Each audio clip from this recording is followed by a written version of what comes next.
in the Bible, God will often take responsibility for something you do because he allows you to do it. For example, when Satan destroyed Job, didn't God say, you moved me against Job? Yeah. But was it God who moved against Job and struck him down, or is it Satan? Satan. Okay, but God said, you made me do it. And then didn't Job say that, you know, we accept good and evil from God? But did the evil come from God or it came from Satan? Satan. Okay. Who struck down the firstborn of the Egyptians? Go to Exodus 12:12. Before you go to 1 Samuel 6:6. Yes. Exodus 12:12. 12:12. For I will pass through the land of Egypt this night, and I will smite all the firstborn in the land of Egypt, both man and beast, and against all the gods of Egypt I will execute judgment. I am the Lord. Who's going to kill the firstborn? I, God. Who's I? God. Okay, but read Exodus 12:23. For the Lord will pass through to smite the Egyptians, and when he seeth the blood upon the lintel and the two side posts, the Lord will pass over the door, and will not suffer the destroyer to come in unto your houses to smite you. Wait, who's now going to kill the firstborn? The destroyer. But God said, I will. Yeah. Because God will take responsibility for the actions of another when God allows that person to act on his desires. But it's not God doing it. So now who hardened Pharaoh's heart? God or Pharaoh? Well, go to 1 Samuel 6:6.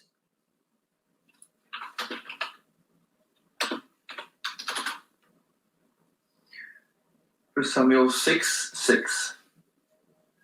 Wherefore then do ye harden your hearts, as the Egyptians and Pharaoh hardened their hearts?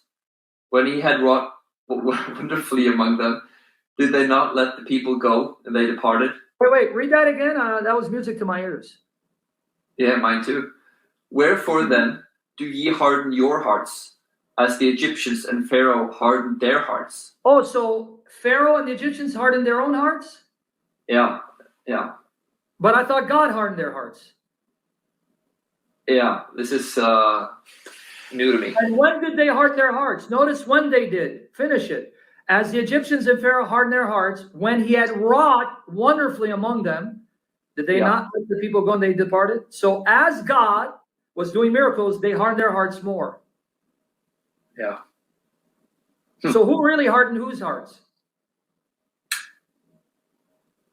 Well, this verse says they hardened their own hearts. Okay, so then what does it mean when it says God hardened his heart?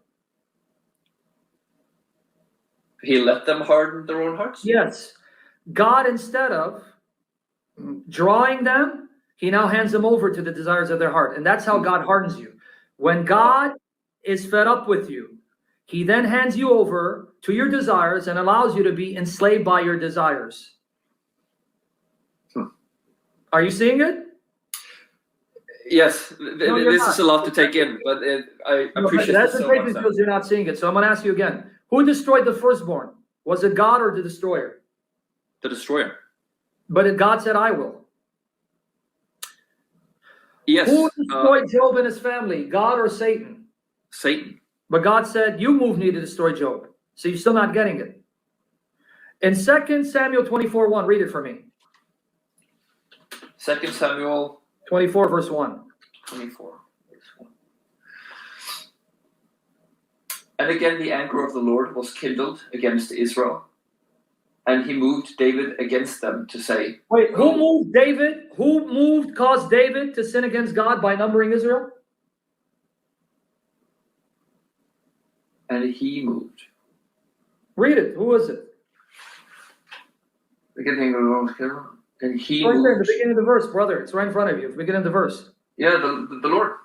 So Jehovah God caused David to sin against God by numbering Israel? Well, it seems like it from the verse. What seems like it? It's black and white, dude. Don't make me I'm going to hang myself my shoestrings, brother. Sorry. Yeah. Well, yeah, it says the Lord. So who caused David to number Israel and sin against God? The Lord. Okay, Jehovah, right? Yeah. But in 1 Chronicles 21:1, it says Satan did it. Go to 1 Chronicles 21:1. There it says Satan did it. So who did it, man? 1 Chronicles 21:1. And Satan stood up against Israel and provoked David to number. Okay, was it Satan or God, man? Satan. But no, 2 Samuel 24 said it was God. Yeah. So did Satan destroy Job or God destroy Job? Satan. No, but it says God did. God told Satan, you moved me against him. Well, would it be right to say... Hold on. Did God destroy the firstborn or did the destroyer destroy the firstborn? The destroyer. But God said, I will. So did God harden Pharaoh's heart or Pharaoh harden his heart? Would it be fair to say that God let? That's what I've been telling you, man. Yeah. When it says God did something, he's not the active cause of it. He is permitting it. So he's passive in that, okay, that's what you want? I'll give you what you want. I'll hand you over. So God allowed Satan to destroy Job. That's why God says, I did it. God allowed Satan to tempt David to number Israel. And that's why God says, I did it. God allowed the destroyer to kill the firstborn, but stopped them from killing the firstborn of the Israelites. So in allowing it, God says he did it. Yes. God hands Pharaoh and the Egyptians over to their unbelief. And in handing them over, he then says he hardened their hearts. Yes. So what's there not to get? God did not actively harden Pharaoh's heart. He played what they call a passive role in handing Pharaoh and the Egyptians over to what they already wanted and desired. Rejection of God and the worship of their gods and goddesses. Yes. So why did God then hand Pharaoh and the Egyptians over to their unbelief and quote unquote in that sense harden their hearts? Because with every opportunity when Pharaoh rejects God, that allowed God to do another miracle before their eyes and ears that they could not refute, to give them irrefutable proof he is God and they have no excuse to reject him. And now that they reject him, they suffer the consequences. Yes. So where is Calvinism here? There is no Calvinism. Yeah, I agree. Okay, now the juicy part. Do you know when Pharaoh hardened his heart against God? No. Every time God showed him mercy. Did you know that? No. If you read Exodus again, I want you to reread it. Every time God brought a plague, Pharaoh told Moses, pray to God and I'll let your people go. Every time God withheld the plague, Pharaoh became more hardened. Okay, so Exodus 10? What Exodus? The entire section. That's it. I'm throwing myself out the damn window. Every plague that God brought down, what did Pharaoh ask Moses to do? Tell God to refrain, to pull back this plague of frogs or lice, and I'll let you go. And when God did that, when he took back the plague, Pharaoh became more hardened. Yeah. Right? Yeah, that's right. So when did Pharaoh become more hardened? When God showed mercy. So you see, it was the mercy of God that hardened Pharaoh, showing how evil he is, that in light of God's mercy, he became more emboldened against God instead of humbling himself. Yes. So did he then get what he deserves? Yeah. If I show you mercy and this is how you respond, then that means you are now have reached the point of no return. You're so corrupt and hardened that even in light of my mercy, you become more emboldened to defy me. Yeah. So you're good for nothing but destruction.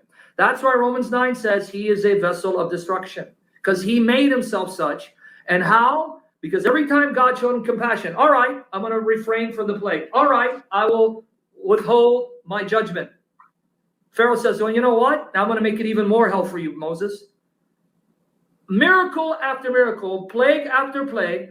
When God then shows him mercy and compassion, Pharaoh becomes more emboldened, more stiff-necked, showing he had reached the point of reprobation. There was no return for him. Yeah. There you go.